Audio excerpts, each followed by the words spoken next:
Hello again. This time we're looking at the Celestion Ditton 22, which I've got in. So again, I'm going to be refurbishing these. So again, I thought I'd make a video and show you what they were like before, and just to try and tell you a bit about them. So clearly a three-way design.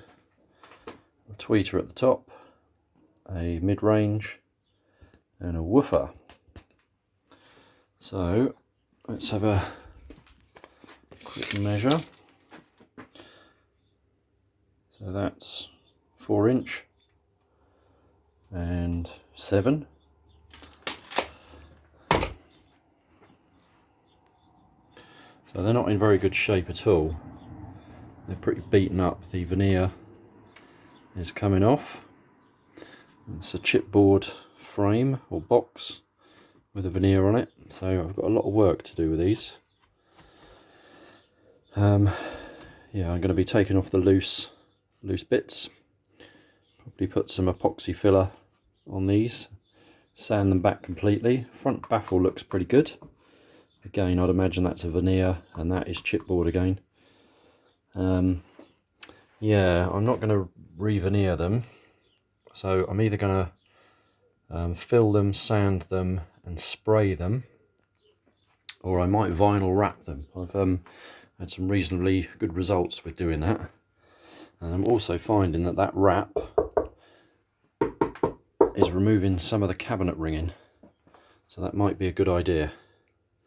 Okay, so let's have a look at the back. This is the grill. That's going to need new cloth, so I'm going to turn these round. Okay, so this is the rear. What have we got here?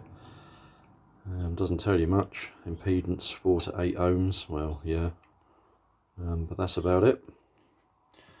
Serial number there. I'm pretty sure the other one is 06. This is 05. So I think they're probably a matching pair, which was quite important back in the day. Got the binding posts there. Might change those, but yeah, the back's okay. Someone's had it wall mounted maybe at some point. Whether they go all the way through and they're puncturing the enclosure or not, I don't know. Okay, right, so I'm going to turn it on its back and then we'll fish out the drivers and have a look inside. One thing I've noticed before I take these out is, you probably can't see that, the woofer and the mid bass or mid range look like they're in the same airspace, and that's not particularly clever, because the movement of this pushing in will push this out. So the mid range is going to produce an inverted signal from this, and that's going to upset this. The movements on this should be really slight, and this pushing it up and down is going to cause phasing issues, I would have thought. So that's not particularly clever. So we'll have to see how this is crossed, and then possibly put a cardboard tube straight the way to the back to give this its own airspace.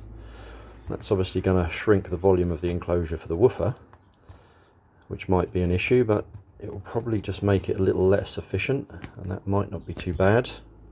So I think first of all we'll take the mid-range out and we'll have a look. Right, that's good news. I've taken the mid-range out and it's got its own enclosure. So it just leaks some air from the woofer's enclosure, probably through the cable hole there. Yeah, that's quite a big hole.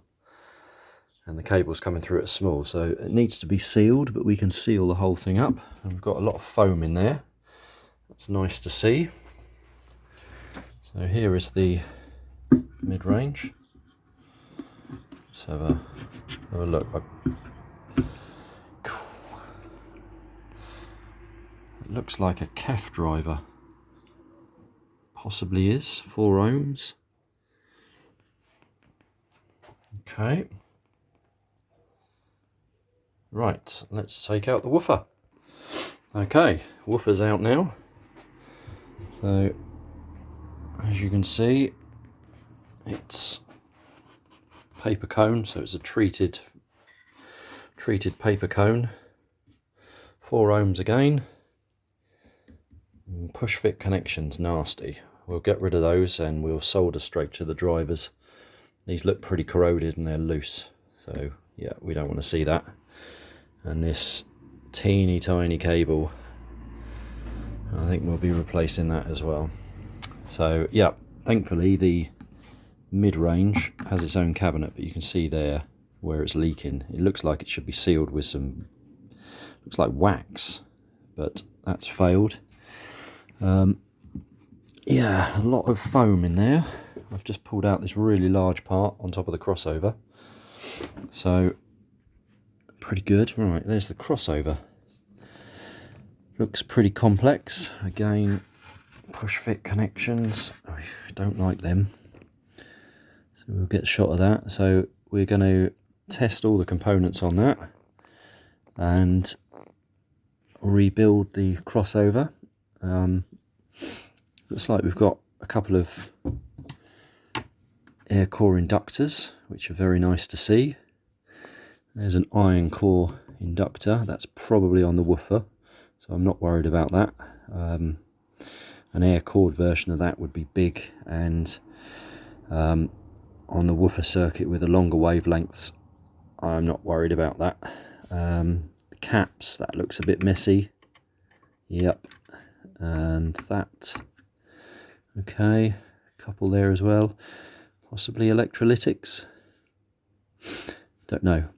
We'll change all of the caps anyway. They tend to be the bit that fails. No resistors in there. It's pretty good to see. Yeah, so we'll be taking that out, rebuilding that,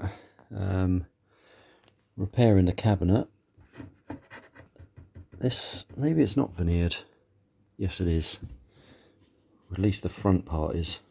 Don't know. So yeah, this is chipboard like we thought. So have to think about what we're going to do with this.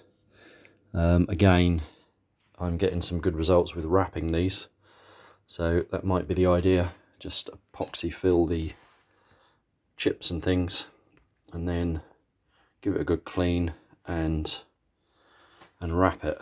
Because I might keep these myself. I'm quite liking them actually, liking the look of them. The tweeter there, a little soft dome tweeter. Let's have a look. There we go. Looks quite similar to a T27 KEF driver. These might all be KEF drivers. So yeah, apparently one of the tweeters doesn't work. I don't know which one it is yet. So we might be replacing those. I've actually got a pair of pretty decent ribbon tweeters, which are 4-inch, same size as this. So if I'm going to keep these myself and one of these is dead, I might fit those. Then I'll have to measure them and probably adjust the crossover slightly. I don't know. I think the woofer crosses at 500 Hertz to the mid bass, and then the mid bass crosses at 5000 Hertz to the tweeter. So we're in a good range for a ribbon there, nice and high. So yeah, I'll won't know until I test that all out. But yeah, that's the Ditton 22. Quite a large cabinet.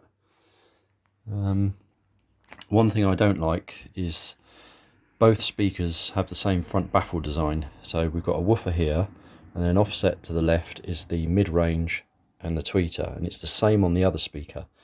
Now that's going to have some sort of effect on the off-axis response to the left and the right, and it would be nice for the right-hand speaker to kind of be the opposite of this, so to almost take the baffle out and flip it. But yeah, not going to be able to do that. They've obviously tried to keep the distance to the top, left, right and bottom different, which is a good thing.